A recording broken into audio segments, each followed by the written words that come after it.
പ്രിയമുള്ള സഹോദരന്മാരെ, സഹോദരിമാരെ, ഏവർക്കും ദൈവാനുഗ്രഹം എപ്പോഴും ഉണ്ടായിരിക്കട്ടെ. ബിസ്മില്ലാഹിർ റഹ്മാനിർ റഹീം.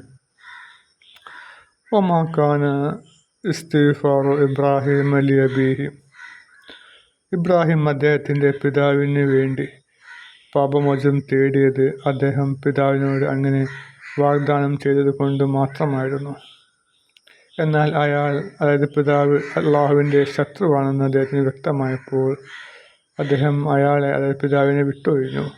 തീർച്ചയായും ഇബ്രാഹിം ഏറെ താഴ്മയുള്ളവനും സഹനശീലനുമാകുന്നു. ഇപ്പോൾ മുമ്പത്തെ സൂത്രത്തിൽ എന്താണ് പറയുന്നത്? ബഹുദൈവവിശ്വാസികൾ ജ്വലിക്കുന്ന നരകത്തിൻ്റെ ആളുകളാണെന്ന് നിങ്ങൾക്ക് വ്യക്തമായി കഴിഞ്ഞ ശേഷവും അവർക്ക് വേണ്ടി പാപമോചനം തേടാൻ പാടുള്ളതല്ല. ഒറ്റ ബന്ധുക്കളായാലും പോലും എടുത്ത ബന്ധുക്കളായാലും പാടുള്ളത് എന്നാ പറഞ്ഞ ഉടനെ തന്നെ ഇബ്രാഹിം നബിയുടെ കാര്യം പറയുന്നുണ്ട്. അപ്പോൾ അള്ളാഹുവിൻ്റെ ഈ ഖുർആൻ്റെ ശൈലി എന്ന് വെച്ചാൽ മനുഷ്യൻ്റെ മനസ്സിൽ വരുന്ന ചോദ്യങ്ങൾക്ക് ഉടനെ മറുപടി പറയുന്ന ഒരു ഇതാണ്. അധ്യാപകൻ ക്ലാസ് എടുത്ത് കൊടുക്കുമ്പോൾ ആ കുട്ടികളുടെ മനസ്സിൽ എന്തൊക്കെ ചോദ്യങ്ങൾ വരും അത് മുൻകൂട്ടി കണ്ട് ഉടനെ തന്നെ അതിൻ്റെ മറുപടിയും കൂടി പറയുകയാണ്. ഇപ്പോൾ അധ്യാപകൻ ക്ലാസ് എന്ന് പറയാണ്, സ്വയം ആഹാരം പാകം ചെയ്യാൻ കഴിയുന്നവയാണ് സസ്യങ്ങൾ എന്ന് പറയുമ്പോൾ കുട്ടികളുടെ മനസ്സിൽ നമുക്ക് മനുഷ്യർക്കും ആഹാരം പാകം ചെയ്യാൻ കഴിയില്ല എന്ന ചോദ്യം വരും. അപ്പം ആ ചോദ്യം മുൻകൂട്ടി കണ്ട് വിദ്യാർത്ഥി ചോദിച്ചിട്ടില്ല, ചോദിക്കുന്നതിന് മുമ്പ് തന്നെ അദ്ദേഹം പറഞ്ഞു, നമ്മൾ മനുഷ്യന്മാർ പാകം ചെയ്യുന്ന ഓരോ വസ്തുക്കൾ വാങ്ങിയിട്ട് അത് ചൂടാക്കുകയാണ്, അല്ലാണ്ട് നമ്മൾ ഇല്ലായ്മ നമുക്കൊന്നും ചെയ്യാൻ കഴിയുന്നില്ല അല്ലേ. നമ്മളൊരു കറി ഉണ്ടാക്കുന്ന കറിക്ക് വേണ്ട എല്ലാ സാധനങ്ങളും വാങ്ങി തീയും ഉണ്ട്, തീപ്പെട്ടി ഇതൊക്കെ ഇട്ട് ചെയ്യാം. പക്ഷേ സസ്യങ്ങളല്ല. സസ്യങ്ങൾ എന്താണ്, അല്പം മണ്ണാണ്. എല്ലാ സസ്യങ്ങളും കിട്ടുന്ന മണ്ണും സൂര്യപ്രകാശവും വെളിച്ചമാണ്. പക്ഷേ അതിൽ നിന്ന് പുറത്തു വരുന്ന പലവിധ ഉൽപ്പന്നങ്ങൾ അല്ലെ, പല വസ്തുക്കളാണ്. ചില സസ്യങ്ങളിൽ നിന്ന് കാപ്പിക്കുരു വരും, ചില സസ്യങ്ങൾ തേയില വരും, വേറെ സസ്യങ്ങൾ നല്ല മണമുള്ള പൂക്കൾ വരും, വേറെ സസ്യത്തിന് അതിനേക്കാൾ മണമുള്ള മറ്റൊരു പൂവ് വരും, ചില സസ്യത്തിൽ നിന്ന് വരുന്ന കരിമ്പാണ് അല്ലേ. പലതും പല ഇതാണ്, ഓരോന്നും വരും. പക്ഷെ ലഭിക്കുന്നതൊക്കെ ഒന്ന് മണ്ണും വെള്ളവും വായു സൂര്യപ്രകാശം ഇത്രയും സാധനങ്ങളാണ് കിട്ടുന്നത്. ഉൽപ്പാദിപ്പിക്കുന്ന മറ്റു പലതും. പക്ഷെ നമ്മളങ്ങനെയല്ല. നമ്മൾ ഓരോ വസ്തുവും വാങ്ങിയിട്ടതിന് അടുപ്പത്ത് വെച്ച് ചൂടാക്കി ഉണ്ടാക്കുന്നു, അല്ലെങ്കിൽ കൂട്ടി യോജിപ്പിച്ച് മറ്റൊരു വസ്തുവാക്കി മാറ്റുന്നൊക്കെ ചെയ്യുന്നു. അപ്പം ഇങ്ങനെ ഒരു ഖുർആൻ ഓതുന്ന വ്യക്തിയുടെ മനസ്സിൽ എന്തൊക്കെ ചോദ്യങ്ങൾ വരുന്നു, ഉടനെ അതിന് മറുപടി പറഞ്ഞുകൊണ്ടാണ് ഖുർആൻ പോകുന്നത്. അതുകൊണ്ടാണ് ഖുർആൻ പലവിധ കാര്യങ്ങൾ വീണ്ടും ആവർത്തിക്കുകയും അങ്ങനെ വരുന്നത്. മനുഷ്യൻ്റെ മനസ്സിനോടാണ് സംവദിക്കുന്നത്, അതുകൊണ്ടാണ് അങ്ങനെ വരുന്നത്. അപ്പോൾ നമുക്ക് ചോദ്യം വരും, അതുവഴി എന്താ ഇബ്രാഹിം നബിയുടെ കഥയും കൂടി സംഭവം കൂടി അറിയാൻ കഴിഞ്ഞു, മനസ്സിലായി. അപ്പോൾ വിശ്വാസികളുടെ കാര്യം പറഞ്ഞ കൂടുതൽ അള്ളാഹു ഇങ്ങോട്ട് പറയാം. വിശ്വാസികൾക്ക് അറിയില്ല, ഇബ്രാഹിം നബി പിതാവിനോട് തർക്കിച്ച കാര്യമൊന്നും പറയുന്നില്ല. പക്ഷേ അള്ളാഹു ഇങ്ങോട്ട് പറയുകയാണ്. അപ്പോൾ അതുവഴി ആ വിശ്വാസികൾക്ക് എന്ത് മനസ്സിലായി? ഇബ്രാഹിം നബിയുടെ പിതാവിൻ്റെ കഥയും പിതാവ് സത്യനിഷേധിയാണെന്നും ഒക്കെ ഒരു അനുഭവം കൂടി കിട്ടുകയാണ്. അപ്പോൾ അതാണ് അള്ളാഹുവിൻ്റെ ശൈലി. ഇബ്രാഹിം നബിയുടെ പിതാവിനെ നമുക്കറിയാമല്ലോ, അദ്ദേഹം വിഗ്രഹങ്ങൾ നിർമ്മിക്കുന്ന വ്യക്തിയായിരുന്നു. അദ്ദേഹം എന്ത് ചെയ്ത് വിഗ്രഹങ്ങൾ നിർമ്മിച്ച് ഇബ്രാഹിം നബിയുടെ കയ്യിൽ കൊടുക്കും, ചന്തയിൽ കൊണ്ടുപോയി വിൽക്കാൻ. അദ്ദേഹം വിഗ്രഹത്തിനെ എടുക്കുന്ന കല്ലുകളാവട്ടെ ജനങ്ങൾ ചവിട്ടി നിൽക്കുകയും ഒക്കെ ചെയ്യുന്ന കല്ലുകൾ, അല്ലെങ്കിൽ ഒരു കുന്നിൻ പുറത്തുനിന്നും ഒക്കെ എടുക്കുന്ന കല്ലുകൾ, ആ കല്ലിൻ്റെ മുകളിൽ കൂടെ ആൾക്കാർ നടന്നിട്ടുണ്ടാവും, നമ്മൾ ഇരുന്നിട്ടുണ്ടാവും, ഒക്കെ ചെയ്തിട്ടുണ്ടാവും. അങ്ങനെയുള്ള കല്ലെടുത്തിട്ടാണ് വിഗ്രഹം ഉണ്ടാക്കുക. ആ വിഗ്രഹം ഉണ്ടാക്കി കഴിഞ്ഞാൽ അദ്ദേഹം പറയും, ഈ വിഗ്രഹം തലയിൽ വെച്ച് കൊണ്ടുപോകണം, നിലത്തൊന്നും ഇടരുത്, സൂക്ഷിച്ച് കൊണ്ടുപോകണം, എങ്കിലേ കച്ചവടം നടക്കുള്ളൂ. ശരി, ഒരു വിഗ്രഹത്തെ എങ്ങനെയെങ്കിലും കെട്ടി വലിച്ചിട്ടോ എങ്ങനെയെങ്കിലും കൊണ്ട് ഇട്ട് കഴിഞ്ഞാൽ കച്ചവടം നടക്കുക. അതിനൊരു പവിത്രത കാണിക്കണം, എന്നാൽ ജനങ്ങൾ വാങ്ങുള്ളൂ.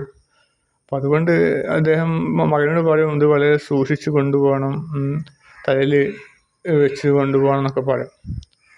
ഒരിക്കൽ ഇബ്രാഹിം നബിയുടെ തലയിൽ നിന്ന് യാദൃശ്യമായി വിഗ്രഹം താഴത്ത് വീണു. അപ്പോൾ അത് ഉടനെ അദ്ദേഹം എന്ത് ചെയ്തു, ചെവി പൊത്തി. എന്തെങ്കിലും വലിയ ഭൂമി കുലുക്കോ ഒക്കെ എന്തെങ്കിലും ഉണ്ടാവും കരുതി.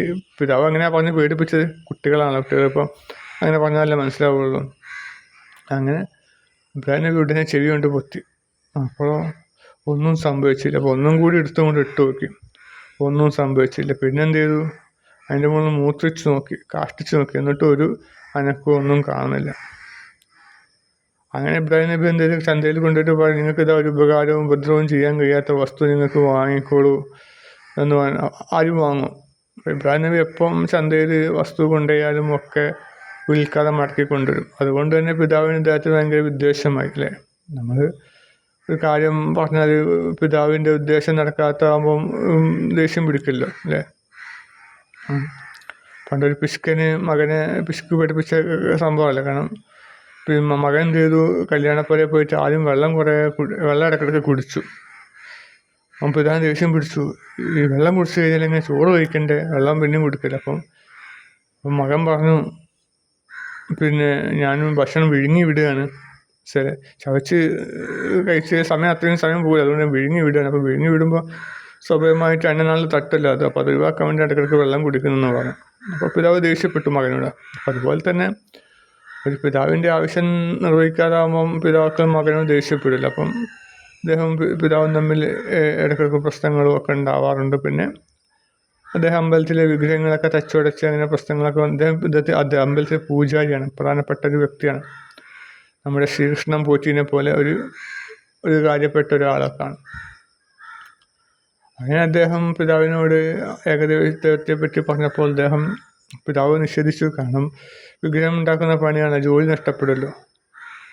ഇപ്പോഴും ഈ കാലത്തും നമ്മൾ ഇസ്ലാമിൻ്റെ കാര്യങ്ങൾ പറയുമ്പോൾ അതിനെ എതിർക്കുന്നവർ മഹാഭൂരിപക്ഷവും അതുമായിട്ട് ബന്ധപ്പെട്ട് ജീവിക്കുന്ന വ്യക്തികളാണ്. ഇസ്ലാമിനെതിരെ ശക്തിയായി വാളുവാങ്ങാൻ വേണ്ടി വരുന്നത്. ഇസ്ലാം വന്നാൽ തങ്ങളുടെ കച്ചവടം നഷ്ടപ്പെടുമോ എന്നുള്ള ഭയമുള്ള വ്യക്തികളാണ് ഇസ്ലാമിനെതിരെ കനത്ത വിദ്വേഷവുമായിട്ട് വരുന്ന അധികം മഹാഭൂരിപക്ഷം അത് തന്നെയാണ്. അപ്പം ഇല്ലുമിനാറ്റികൾക്ക് ഇസ്ലാം ഭയങ്കര കല്ലുകടിയാണല്ലോ. കാരണം അവരുടെ ബിസിനസ്സൊക്കെ ഇസ്ലാമിനെതിരെയുള്ള ബിസിനസ്സുകളാണ്. മദ്യം, മയക്കുമരുന്ന്, പലിശ, പോൺ വ്യവസായം ഒക്കെ, കോസ്മെറ്റിക്സ്, ഇതൊക്കെ ഇസ്ലാമിനെതിരെയുള്ള വസ്തുക്കളാണ്. അതുകൊണ്ട് അവർക്ക് ഇസ്ലാം ഒരിക്കലും തലയുയർത്തി നിൽക്കാൻ പാടില്ല. അതുകൊണ്ട് ഇവർ ചെലവും കൊടുത്ത് ഓരോ ഭീകര സംഘടനകൾ ഉണ്ടാക്കിയെടുത്തിട്ടുണ്ട്. ISIS, താലിബാൻ ഒക്കെ, അൽഖ്വയ്ദ എന്നൊക്കെ പറഞ്ഞിട്ട്.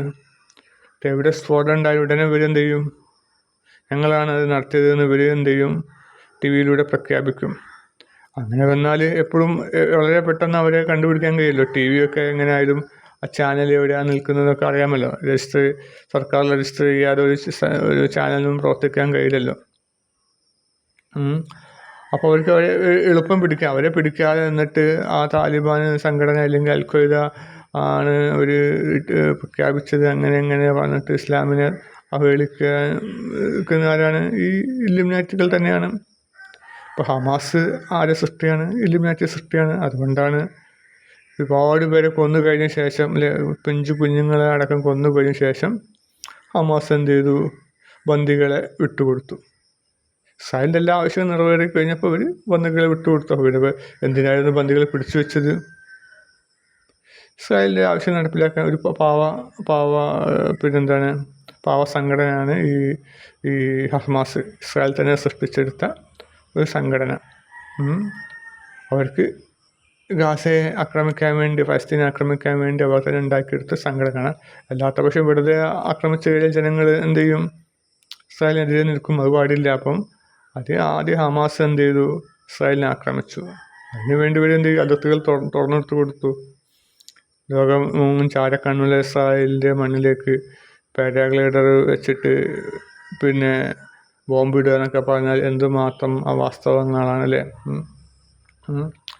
എന്തുമാത്രം വിഡിത്തരമാണ്. അപ്പോൾ ഇതിനുള്ള എല്ലാ സൗകര്യം ചെയ്തു കൊടുത്ത ശേഷം എന്നിട്ട് ഇവർ ഹമാസിനെ കൊന്നിട്ടില്ല. മനസ്സിലെ വെടിനിർത്തൽ പ്രഖ്യാപിച്ച ഉടൻ തന്നെ ഹമാസ് പോരാളികൾ അവരുടെ ടൊയോട്ട വാഹനങ്ങളിൽ AK-47 തോക്കുമായിട്ട് റോഡ് ചുറ്റുന്നത് നമ്മൾ കണ്ടാണ്. അപ്പോൾ ഇത്രയൊക്കെ ബോംബിട്ട് ആർക്കും വേണ്ടിയാണ്?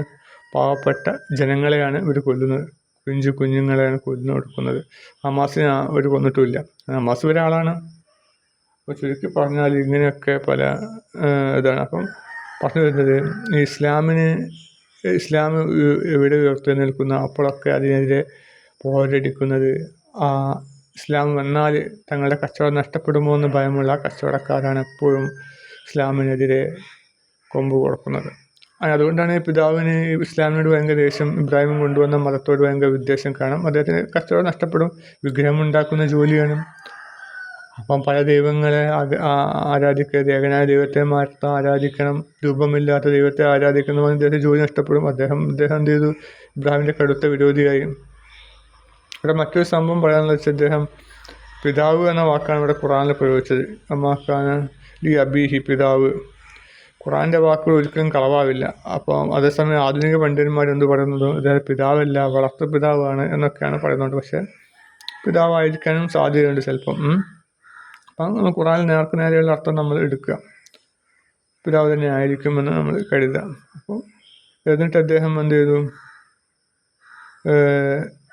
അള്ളാഹുവിൻ്റെ ശത്രുവാണെന്ന് മനസ്സിലാക്കിയപ്പോൾ അദ്ദേഹം എന്ത് ചെയ്തു? പിതാവിനെ വിട്ടൊഴിഞ്ഞു.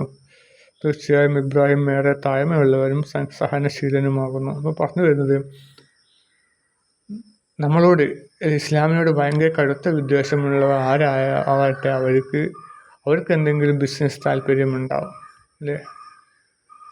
ഒരു ഭിക്ഷക്കാരന് ഏറ്റവും വലിയ ശത്രു തൊട്ടടുത്ത് ഇരിക്കുന്ന മറ്റു ഭിക്ഷക്കാരനായിരിക്കും. പക്ഷെ അയാളുടെ കച്ചവടം മുടക്കുന്നത് കിട്ടേണ്ട വരുമാനം മറ്റേ കാരണം നഷ്ടപ്പെടുകയാണല്ലോ. അപ്പം ഏറ്റവും വലിയ വിദ്വേഷം അപ്പുറത്തുള്ള ഭിക്ഷക്കാരനായിരിക്കും. ഒരു ടെക്സ്റ്റൈൽ കടക്കാരന് ശത്രു തൊട്ടടുത്ത് നിൽക്കുന്ന അപ്പുറത്തെ ടെക്സ്റ്റൈൽ കടയായിരിക്കും. ജ്വല്ലറി കടക്കാരൻ്റെ ശത്രു അപ്പുറത്ത് നിൽക്കുന്ന മറ്റൊരു ജ്വല്ലറി കടയായിരിക്കും. അപ്പം തങ്ങളുടെ ബിസിനസ്സിന് കോട്ടം വരുത്തുന്ന എന്തിനോടും അവർ നല്ലോണം മല്ലടിക്കും. അപ്പോൾ നമ്മുടെ ശത്രുക്കൾ ആരൊക്കെയാണ്? അവരൊക്കെ നമ്മൾ വന്നാൽ അവിടെ ബിസിനസ് നഷ്ടപ്പെടും എന്ന് ഭയമുള്ളവരായിരിക്കും നമ്മുടെ ഏറ്റവും വലിയ ശത്രുക്കൾ. അത്തരം ശത്രുക്കളെ തൊട്ട് അള്ളാഹു നമ്മെ കാത്തുരക്ഷിക്കുമാറാകട്ടെ. അള്ളാഹുവിൻ്റെ നാമം ലോകത്തിൽ വ്യാപിപ്പിക്കുവാൻ അള്ളാഹു നമുക്ക് തൗഫീഖ് നൽകുമാറാകട്ടെ. മതേതരത്വത്തോടും സൗഹാർദ്ദ മനസ്സോടും കൂടി നമ്മുടെ ദീനിനെ പ്രചരിപ്പിക്കാൻ അള്ളാഹു നമുക്ക് തൗഫീഖ് നൽകുമാറാകട്ടെ. ആമീൻ.